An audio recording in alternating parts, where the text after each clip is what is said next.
Halo guys, welcome back to my channel Dewangga Wasi.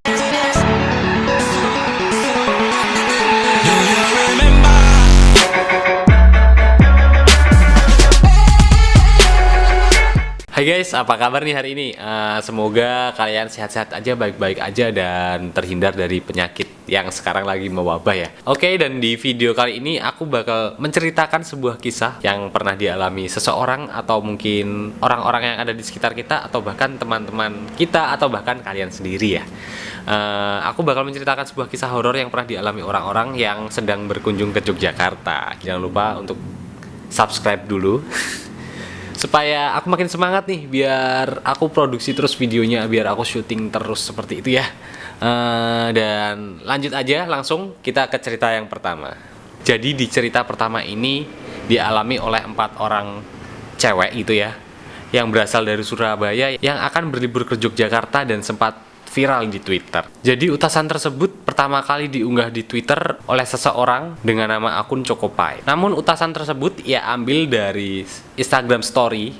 Jadi dia screenshot gitu Instagram Story temannya bernama Yusius. Yusi, pemilik akun Yusius, menceritakan ia dan 3 orang temannya, Vivi, Sotia, dan Tiwi, berlibur ke Yogyakarta pada pertengahan Oktober. Tapi di sini belum diceritakan tahun berapa. Pada karcis yang ia foto diketahui, Yusi dan kawan-kawannya tiba di stasiun Yogyakarta pada hari Sabtu, tanggal 12 Oktober 2019, tepat pukul 12 malam. Perjalanan mereka pun dari Surabaya sebenarnya sudah sempat mengalami kendala, sampai akhirnya Yusi sempat pasrah. Tapi akhirnya mereka bisa berangkat ke Yogyakarta. Singkat cerita, mereka pun sampai di Yogyakarta. Setibanya mereka di Yogyakarta Sabtu dini hari, Yusi dan teman-temannya berangkat menuju ke apartemen yang telah mereka sewa menggunakan taksi online. Sopirnya lumayan cuek dan banyak diamnya. Perjalanan ke apartemen kurang lebih 30 menit karena jaraknya yang lumayan jauh. Begitu kata si Yusi. Begitu sampai tempat tujuan atau ke apartemen, Yusi mengaku tidak bertemu dengan satu orang pun, sekalipun di meja resepsionis.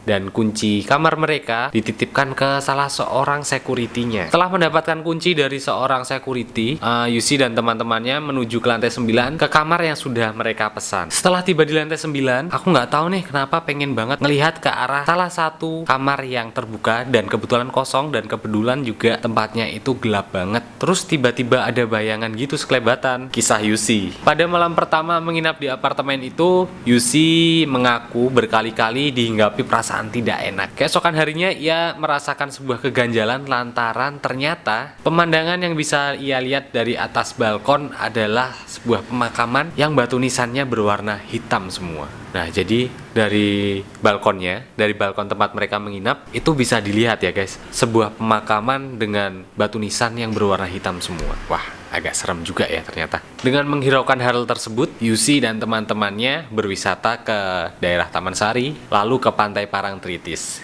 Ya, itu salah satu ikonnya Jogja ya. Sewajarnya seorang wanita, apalagi sedang berlibur, pasti mereka melakukan banyak sekali foto-foto, selfie gitu. Ya sekedar mendokumentasikan apa yang mereka lakukan di sana gitu kan. Dari situ Yusi mengalami kejanggalan nih, lantaran dia merasa ngeri atau ketakutan gitu melihat foto dirinya sendiri yang sedang berfoto di Pantai Parangtritis. Ia merasa bahwa yang difoto itu bukan dirinya tapi orang lain. Pada foto yang dimaksud, Yusi mengenakan dress hijau putih dan hijab warna hitam, berpose dengan tangan kanan menyentuh kening dan tangan kiri menopang tangan satunya. Mungkin seperti ini. Oke, next. Setelah berjalan-jalan dari Pantai Parangtritis, Yusi dan teman-temannya kembali berjalan-jalan ke area Malioboro untuk berbelanja. Jadi, buat teman-teman yang belum tahu, Malioboro itu banyak banget tempat wisata.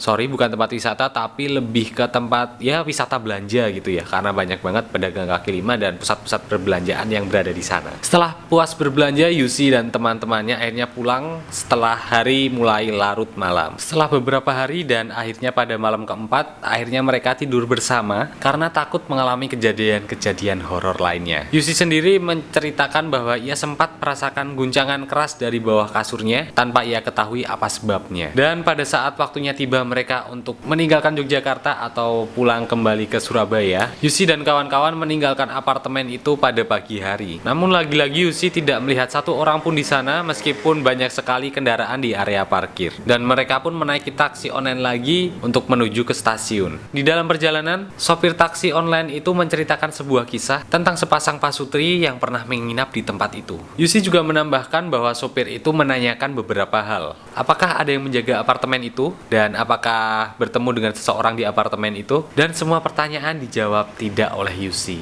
Wah, agak serem ya. Semakin serem, merinding-merinding gitu ya guys. Supir taksi online itu menambahkan sebuah pertanyaan. Parkirannya ramai mbak? Yusi pun menjawab, wah ramai banget mas.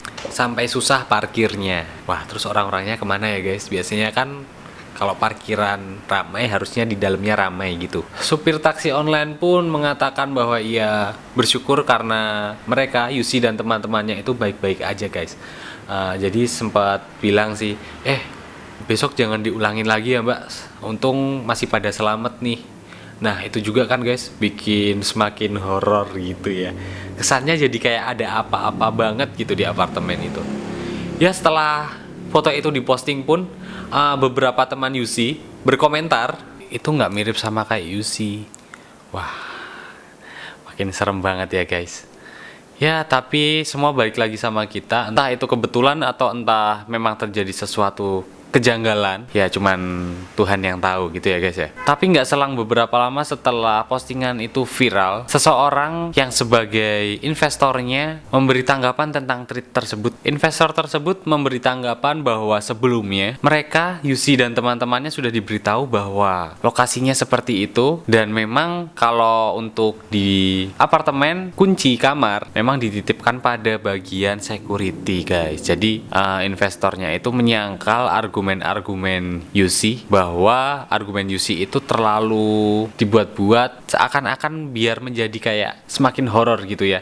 Ditambah lagi dengan fotonya kuburan yang berwarna hitam. Nah, sedangkan pada iklan, kuburan itu tuh sebenarnya udah dimasukkan ke dalam spesifikasi apartemennya mungkin kayak gitu ya guys ya. Jadi investor itu sedikit merasa tidak terima dengan tweet yang dibuat oleh Yusi dan teman-temannya itu guys. Karena dia merasa berdampak bahwa apartemen yang dia sewakan itu kurang laku jadinya seperti itu dan mempengaruhi wisatawan juga tentunya ya. Ya tapi seperti apapun ya cuman mereka yang tahu, yang ada di lokasi, kita hanya mengamati dari ceritanya aja gitu ya guys ya. Oke, sampai di sini dulu video kali ini. Jangan lupa berdoa karena apapun itu kita harus selalu berdoa supaya dalam perlindungannya gitu guys. Thank you banget kalian yang udah nonton video ini. Kalau kalian suka dengan cerita-cerita horor seperti ini, jangan lupa komen di bawah ya. Share ke teman-teman kalian biar mereka pada tahu juga. Pokoknya thank you banget kalian yang udah nonton video ini sampai habis. Jangan lupa like, komen, dan subscribe. Jangan lupa juga nyalain lonceng notifikasinya biar kalian tahu kalau aku posting video baru. Oke, kalau gitu see you on the next video and bye.